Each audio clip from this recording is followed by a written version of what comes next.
Nah, saudaraku dengarkan topik firman Tuhan masih sama, yaitu sampai kepada panggilan Tuhan. Bagaimana supaya kita semua sampai kepada panggilan Tuhan? Sebab Tuhan mempunyai maksud di dalam hidup kita masing-masing. Tuhan menyelamatkan kita dengan satu maksud. Tuhan sendiri akan memberitahu maksudnya itu kepada saudara. Dan Tuhan mau kita semua sampai kepada panggilan Tuhan tersebut. Karena itulah hidup yang sukacita, itulah hidup yang keberkatan, yaitu sampai kepada panggilan Tuhan, saudara. Tuhan mempunyai maksud bagi kita semua, karena semua kita adalah anggota tubuh Kristus. Bukan kebetulan saudara diselamatkan Tuhan, saudara. Setelah terselamat, saudara menjadi anggota tubuh Kristus. Kalau anggota tubuh Kristus, saudara berada dalam tubuh Kristus, menjadi bahagian dari tubuh Kristus. Lalu sama sebagaimana tubuh saya ini, saudaraku, semuanya punya fungsi, saudara. Demikian tiap-tiap kita yang hadir ini, saudaraku, semuanya punya pelayanan, punya panggilan Tuhan, saudara. Panggilan Tuhan yang begitu indah di dalam hidup saudara, membawa berkat yang luar biasa, sukacita yang luar biasa, dan membawa hidup yang berarti bagi saudara. Nah, firman Tuhan kali ini, saudara, bagaimana supaya kita sampai kepada panggilan Tuhan tersebut, saudara. Nah, kita kembali lagi, saudara, kepada Filipi pasal 3 ayat 13 dan 14. Inilah ayatnya pada waktu itu. Filipi pasal 3 13 dan 14. Saya akan membacakannya kepada saudara. Filipi pasal 3 ayat 13 dan 14. Saudara-saudara, aku sendiri tidak menganggap bahwa aku telah menangkapnya, tetapi ini yang kulakukan. Aku melupakan apa yang telah di belakangku dan mengarahkan diri kepada apa yang di hadapanku, dan berlari-lari kepada tujuan untuk memperoleh hadiah, yaitu panggilan surgawi dari Allah dalam Kristus Yesus. Ada 3 perkara yang diperbuat Paulus. Paulus yang berhasil, saudaraku. Paulus yang menyampaikan maksud Tuhan dalam hidupnya, saudaraku. Dia dipanggil Tuhan pada waktu dia menganiaya sedang jemaah. Tapi waktu dia bertemu dengan Yesus, dia bertobat dengan sungguh-sungguh. Dan pada hari saat dia bertobat itu pun dia sudah berkata kepada Tuhan, apakah maksudmu Tuhan Yesus? Lalu Tuhan menyampaikan maksudnya kepada Paulus. Paulus mempersiapkan dirinya, saudara, dan mulai melayani. Dalam pelayanan ini, saudaraku, dikatakannya, ini setelah beberapa tahun melayani, penuh banyak dengan pengalaman. Lalu dia menulis surat kepada sidang Filipi, dikatakannya, aku melupakan apa yang di belakangku. Apakah itu kekalahan, apakah itu hal-hal yang menyakitkan hati, lupakan semua. Aku tidak mau itu menjadi beban dalam pelayananku sekarang ini.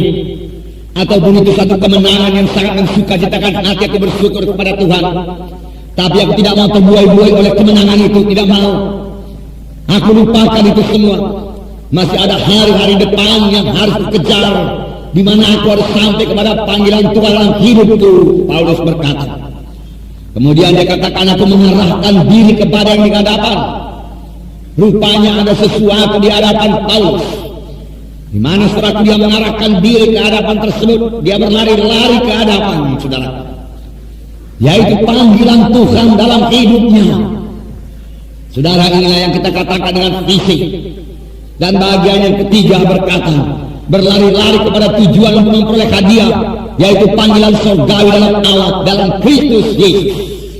Memang, saudaraku, bagi setiap anak-anak Tuhan juga sudah tersedia hadiah di surga. Saudara boleh mengharapkannya, mempunyai iman buat itu, saudaraku. Hadiahkah itu, mahkotakah itu? Tetapi pastilah, saudaraku, begitu banyak hal-hal yang indah dalam hidup yang kekal itu, saudara, menanti kita. Tapi sebelum sampai ke sana, marilah kita juga sebagaimana Paulus ini memiliki visi. Kita mengarahkan diri kepada visi itu, kemudian berlari-lari kepada visi tersebut, bekerja keras, saudaraku, menyangkal diri, saudaraku, bekerja keras, dan kita akan sampai kepada panggilan Tuhan visi tersebut, saudara. Nah, hari ini kita akan melihat, saudaraku, hanya bagian kedua saja, yaitu mengarahkan diri pada yang dihadapan. Mengarahkan diri pada yang dihadapan, atau boleh dikatakan dengan visi. Saudaraku, visi ini visi yang visi penglihatan ini pengertiannya sama dengan pengertian iman. Sebab saudaraku, visi itu yaitu kesanggupan untuk melihat apa yang belum jadi, apa yang belum jadi dalam hidup kita, kita sudah lihat itu jadi. Nggak kita bergemar dalamnya, pasti jadi dalam hidupku, ini maksud Tuhan dalam hidupku. Oleh sebab itu saudaraku, visi ini sangat penting. Jika kita ingin sampai kepada panggilan Tuhan, jika kita ingin berhasil, setiap orang harus punya visi. Tanpa visi Tuhan tidak bekerja di dalam hidup saudara. Kalau sidang ini tidak punya visi, saudaraku, maka sidang ini tidak akan maju. Kalau sidang ini tidak punya visi, maka Tuhan tidak bisa bekerja dalam sidang ini, saudaraku. Oleh sebab itu, sidang harus punya visi. Tiap-tiap anggota tubuh Kristus, tiap-tiap anak-anak Tuhan harus punya visi, saudaraku, harus punya visi. Dan kita harus berlari-lari kepada visi tersebut. Tanpa visi Tuhan tidak bisa bekerja. Jadi Tuhan bekerja melalui visi. Tuhan bekerja. Itulah cara Tuhan. Ya, kita harus melihatnya lebih dahulu itu jadi. Dan kita selalu berlari-lari kepada tujuan itu, kepada visi tersebut. Kita bersuka cita, kita bersyukur, kita bergairah, kita bersemangat. Dan kita katakan pasti aku dapat, pasti jadi, pasti berhasil. Daripada Tuhan ini visi ini. Haleluya Tuhan, haleluya. Nah, saudara, lalu Tuhan membawanya pada kenyataan. Haleluya saudara. Nah, sungguh satu jalan saudaraku yang paling baik diberikan Tuhan bagi kita, saudaraku. Nah, di dalam saudaraku, Amsal 29 ayat 18 dikatakan, Amsal 29 ayat 18,